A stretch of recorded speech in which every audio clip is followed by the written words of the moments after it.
had various foxes for reasons at the house. Two original guys had passed on from old age, and then we had another guy that we lost in the spring, and now we have these two. And one thing I can honestly tell you, although they've always been my favorite pet, or favorite pet, I shouldn't say that, favorite wild animal, having one in the home as a pet, disaster. So while I never want one in the home as a pet, they're still my favorite animal. Even more so because these little guys are characters. They're funny, they're adorable, they're social, they're very adaptable, resourceful. But I think the real reason I love foxes so much, these little guys love to have fun. And there's so many tricks up their sleeve for survival, they earned that saying, fly like a fox, for a good reason. There's also another saying, crazy like a fox, and that would be little Jasper here. So when people think that this would make a great pet, after all, breeders are selling them, they've got to be safe to have. Well, breeders are not going to tell you what you're in store for, or they wouldn't make their money. Wild animals are wild no matter where they're born, where they're kept, how they're raised. They have the wild instinct, always. The difference is they're lacking skills that mom and dad would teach them growing up in the wild. So when you realize you made a big mistake, simple solution. Let's just take them and turn them loose in the wild. Well, here's this little animal who has to learn all these little tricks. She or he would learn in 4 to 5 months with mom. Let me get that out. 7 months with a bobcat. And now they're acclimated to humans. The one thing that's so wrong about animals in the wild that were pets is they're used to people. They should stay away from us, not approach us. That's where they get themselves into trouble. So you're not doing this little guy any favors by having him as a pet, getting him used to people, and then throwing him out in the woods to survive. Just like us, they need time to learn survival tactics. Okay, and you can see how tame our little foxes are. I'm sure if we turn them loose, they'd have a great time running around checking things out. But then they start feeling those hunger pains. They start looking for someone. After all, that's all they know. People feed you. Most people would be very leery of a little guy like this approaching them or their children in the backyard. The first stages of rabies can cause animals like this to appear friendly. So it's the second and third stages where they get aggressive.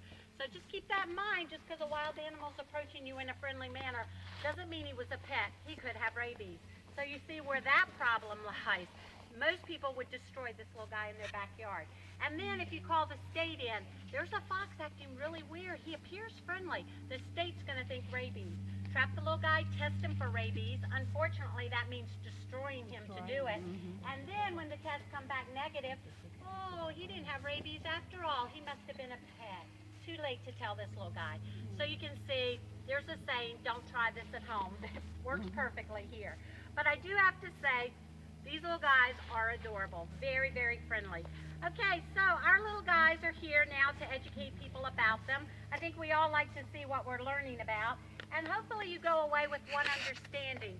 Wild animals, I keep saying pets. Wild animals are very unique. They all have different characteristics, different personalities, and some of them are just as funny as our pets at home. But bottom line, you don't want this as a pet. Okay, so this is Jasper. Jasper is now 6 months old. We got him when we got the wolf pups, and boy, what a handful he was.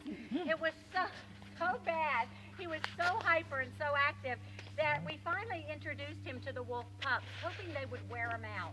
Opposite, in 20 minutes, he'd have all the puppies passed out on the ground, and he'd be jumping from body to body. So this little guy, lots of energy. That's one thing about a fox, very hyper. Okay, this is little Sierra. Sierra is 6 years old. Okay, so there's a difference in age. There's also a difference in the way they look. So there are many subspecies of foxes in the wild. Red, gray, silver, Arctic, desert, black, cross, Phoenix, blue. In New Jersey, we have red and gray. That's where the crosses come in. A red will mate with a gray because you find them in the same area, unlike a red and an Arctic. And the babies are called cross foxes. And they can look very similar to a red fox. However, there is a distinct difference about them. So let's see, eat that. That's got your vitamin in it. Did she eat that? Did you guys notice? Yeah. Okay, good girl. Okay, so let's see if you can figure out what Sierra here is. She didn't eat that one, right? Does anybody want to guess what little Sierra might be? Red, gray, silver, Arctic, desert, black? Red.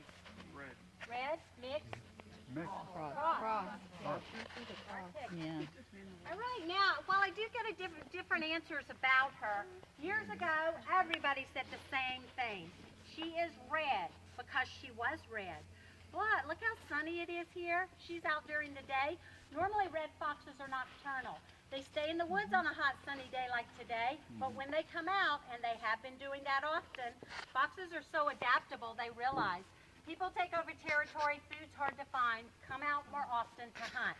Daytime hunters, and they're lightening up because of it. The sun bleaches that rusty red color to a sandy blonde. So like me, she simply changed her hair color. And yes, I know I need a hair color. Monday. So she's just faded out over the years. But this is not an uncommon color to see anymore because our foxes are so smart.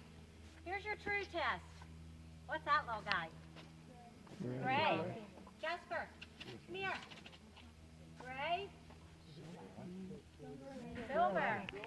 Arctic. Black, Arctic. None of the above. Blue. Really? I'll give you a hint. There's one type of fox in the wild that has something on their body no other fox will have. Do you know what that something is? The white tip on the tail. The white tip on the tail. Okay, you should be able to figure it out. Sierra, come here. Come on. Where'd she go? Well, if you took a good look at Sierra, you would know Sierra has what on her? White tip. Red fox. He does too. He is a red fox. Oh, really? Yeah. Yes, now. He's also a little troublemaker. He is called a silver phase red fox. So not all red foxes are red, but they all have a white tip on their tail. Only ones that do. All right, so now that we know that, and you would not find him in New Jersey, he would be way up north where it's frigid in the winter. The black undercoat would soak in the heat from a sunny but cold day, and the silver tips help him blend in with the snowy terrain. So you wouldn't find a little Jasper here in New Jersey. Sierra, absolutely. The cross fox, part red, part gray, guess what it does not have? The white tip. Yep, okay. Now these little guys are so playful. In the wild, they're known for actually going into people's backyards and playing with domestic house pets. If they can't find a playmate in the wild, they're not shy. They'll go look for one in your backyard.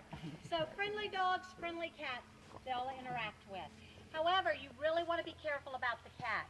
While it could be a playmate, it could also be dinner. So you never know what the fox is thinking. Now, while they play with friendly dogs, I've actually had people say to me, my dog would not play with your little fox. My dog would probably kill and eat your little fox.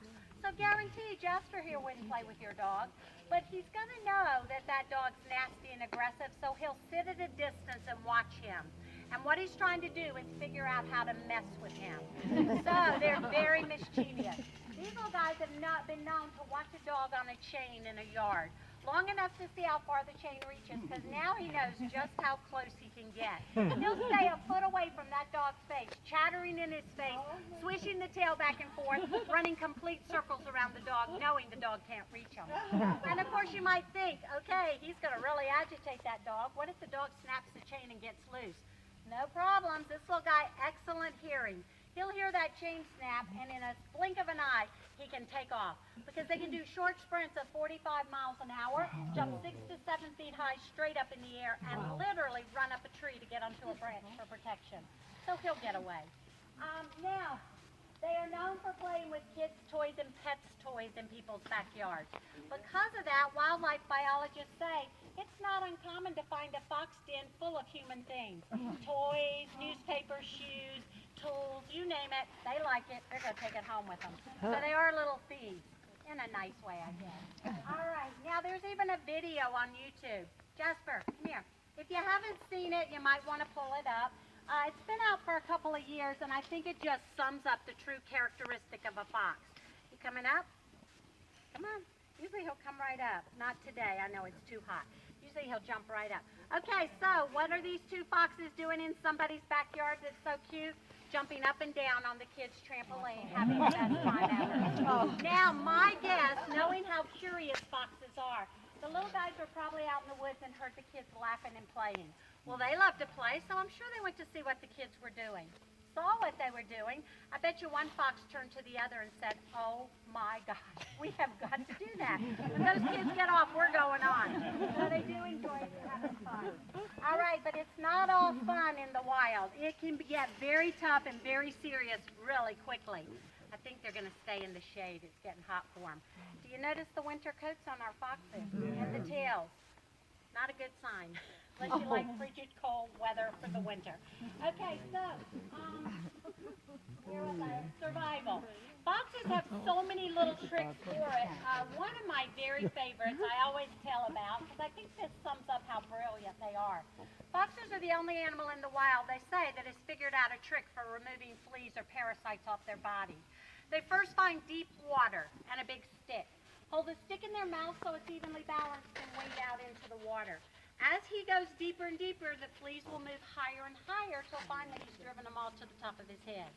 What he'll do now is take his nose pointed to the sky, then sink the head under just enough to move the fleas higher to the tip of the nose where there's no room. So what do? They move out onto the stick where there's plenty of room. Once the stick is full of fleas, he'll drop it in the water, back out quickly, and he's flea free. One of the many tricks. Another trick. Come on, guys. He says it's too hot. Fox, he's in the shade in there. Good boy. Foxes will live near horses and open fields and pastures. Horses are actually a help to these little guys. So when my friend Diane called me one day and said, "Becky, do foxes attack horses? You have got to answer this quick. My husband's run to the house for the gun." I said, "The only way I could imagine this little guy or a fox would attack a horse is if he had rabies." I said, "Why are you asking this?" She said, "Right now we're looking out the window of our office watching our horse trot around the pasture with a fox riding on her back." Now the little light bulb goes off and I said, "Oh my gosh, I know what he's doing." I said, "If you watch him, you're going to figure it out." She was quiet for a few seconds and then I hear her yell at her husband, "Put the gun down. He's looking for mice." Foxes will hop on the back of a horse, a cow, a sheep, or a goat. Once they're up on the animal's back, that animal's going to move around, and what a great vantage point. Little guy sits up high, checks out the grass for rodents running through. They're brilliant. All right, they look like canines, act like felines, smell like skunks. Never want a fox in your home as a pet, unless you love that skunk smell, because you're going to have to love it to have them in the house. They mark territory regardless of where they are. Neutered or spayed. People think if you neuter the little guy, he's not going to spray. Yes, he will. And they start at 8 weeks old. So, just keep that in mind. Wild animals will spray the whole house. They are a canine. However, this is the only canine out there, domestic or wild, you cannot crossbreed with other canines. So a fox has to mate with another fox. Now they mate once a year. Babies are born early spring. And actually, foxes right now are looking for their mates. We hear a little guy. Last night I was out on the deck and heard one making this yelping, kind of a barking sound.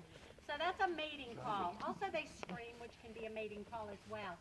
So our little guy we've seen going through the campground, definitely looking for a girlfriend or boyfriend.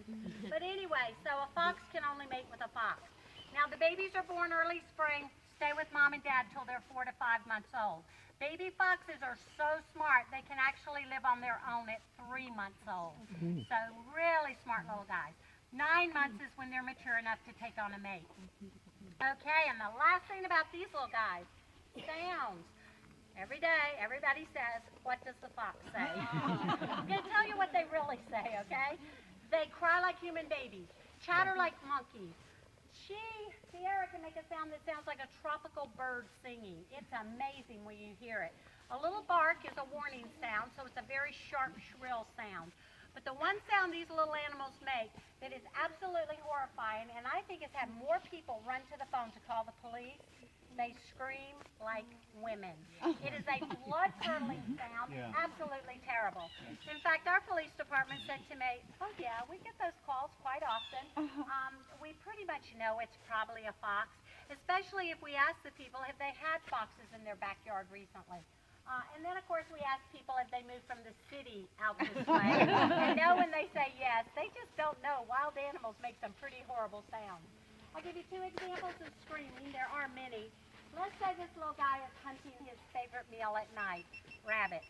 Rabbits are very fast. They can outrun or outmaneuver. Foxes know that, but they also know something else about rabbits. This is why that scream works. When a rabbit is really terrified, sometimes they don't run. They freeze dead in their tracks and hold very still. So you can see how that works. He's chasing the rabbit, it's getting away. He screams, rabbit freezes, end of story. Also, if something's chasing Jasper here, he doesn't think he's going to get away. At the last moment, I guess the last moment, meaning the closer you are to me, the worse my scream's going to be. At the last moment, they'll wheel around, face the animal, and scream in its face. That animal will either turn and run the other way or is in shock at the sound that comes out of him. It stops long enough for him to get away. So horrible, horrible sound. We had a group of Boy Scouts up here one day, Cub Scouts, little boys. When I said foxes scream like women, they all started laughing so hard. But then they looked at one of their scout leaders. He jumps up off the bench and starts pointing at all the boys. I told every one of you kids that was a fox. Didn't I tell you we were hearing a fox? So I asked him what happened. He went on to say they'd taken their scouts on their first weekend camping trip together as a group. He said, I want you to keep in mind, these little boys are from the city. Some have never been camping, some have never been in the woods. So it was a whole new experience.